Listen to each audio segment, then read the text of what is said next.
Okay, so Jujutsu Kaisen 0 is officially out. This movie is doing absolutely fantastic. Rave reviews. Everybody is talking about Jujutsu Kaisen 0. But what makes this movie such an enjoyable experience to go see in the cinemas? Is it a 10 out of 10? Is it 100% Rotten Tomato fresh, certified, whatever that is? So today we're gonna kind of look at this movie, overall story, what they took from the source material of Jujutsu Kaisen and what they added in, and just kind of take a deeper dive into Jujutsu Kaisen 0. So, spoiler warning, let's get into it.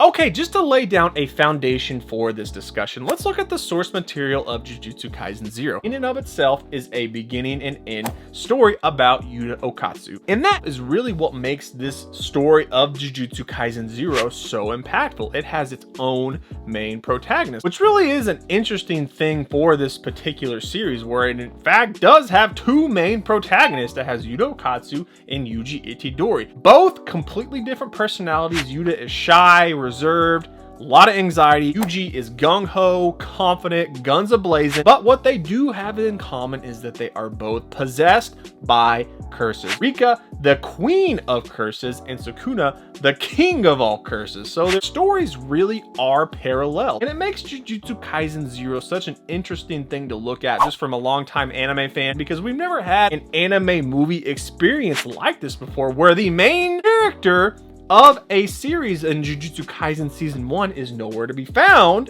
in Jujutsu Kaisen 0. With the story of Jujutsu Kaisen 0, what exactly did they take from the source material and put it into the blockbuster hit of the movie? All of it. Literally everything that is in Jujutsu Kaisen Volume 0, you're going to be able to see and watch and enjoy on the big screen. They adapted it from the manga source material 100% perfectly for the main story of Yuta Okatsu. So let's get down to a little more spoiler territory. What exactly did they add into Jujutsu Kaisen 0 that it is not in the source material? The number one thing that they have added is familiar faces and characters from Jujutsu Kaisen Season 1 that were not present in Jujutsu Kaisen Volume 0, the manga. Some of the characters that they added into this are Nanami, who is a very popular character from Jujutsu Kaisen Season 1, and the Kyoto students from the sister exchange event were added into this in their own scene, highlighting all of their abilities, seeing the events that took place in Kyoto, which was mentioned in Volume 0, but they did not show any of the events that took place in Kyoto. It was just kind of assumed that it was a similar situation as to where Gojo was fighting Miguel and all of those other Jujutsu sorcerers. One of the things that I really enjoyed was just them adding in these characters to help make the final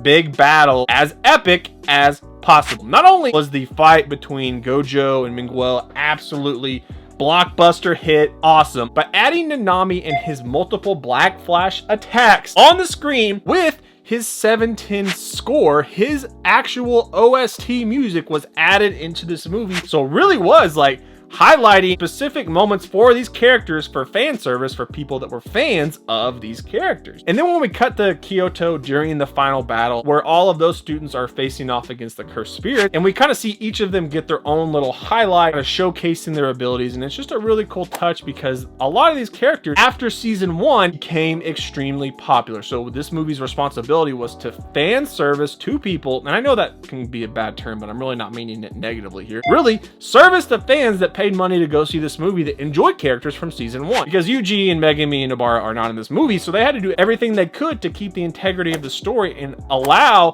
these characters to be seen that technically were there during this event. The movie did a really good job of not sacrificing the original story and also adding characters that were in Season 1 into it without screwing it up. So bravo Jujutsu Kaisen 0, good job on that one. So another factor into this movie, which is a pretty big spoiler, is Geto and Gojo were classmates at Jujutsu High. They were both students that went on missions together. They kind of competed against each other, and you kind of learn during this movie more emotional moments in their backstory, even more so that they put in Jujutsu Kaisen Volume 0. We get a little touch of that in the manga, but the anime really does give you way more information, even specific scenes that are going to be part of Jujutsu Kaisen Season 2 in this movie. So it was just an interesting direction that they decided to take this in, where they took two really popular characters. They had some fleshed out story within the Volume 0 of Jujutsu Kaisen, and they really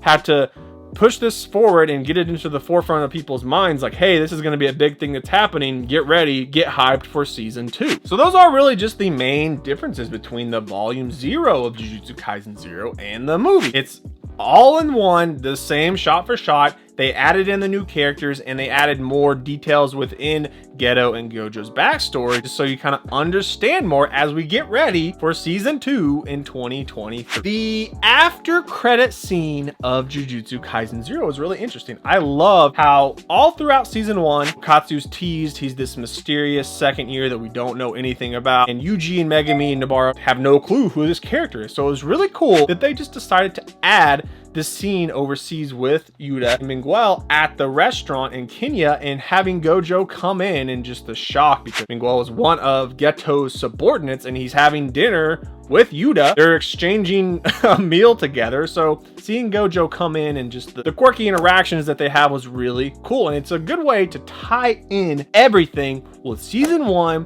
Jujutsu Kaisen 0, and what we're going to get in Season 2. So this movie really did a just unbelievable job again of placating to non-anime fans who just want to go see this movie with friends and family or whatever, and longtime fans of the series. Bravo, Jujutsu Kaisen 0, Mappa Studios. 10 out of 10. I highly recommend this movie. It is so unbelievably good. Okay, guys, comment section below if you have seen the movie. What do you think about it in general? What are your overall thoughts on Jujutsu Kaisen 0? Okay, longer video today, guys. Thank you so much for watching. Drop a like and subscribe if you have not yet. I am gonna get out of here. Peace.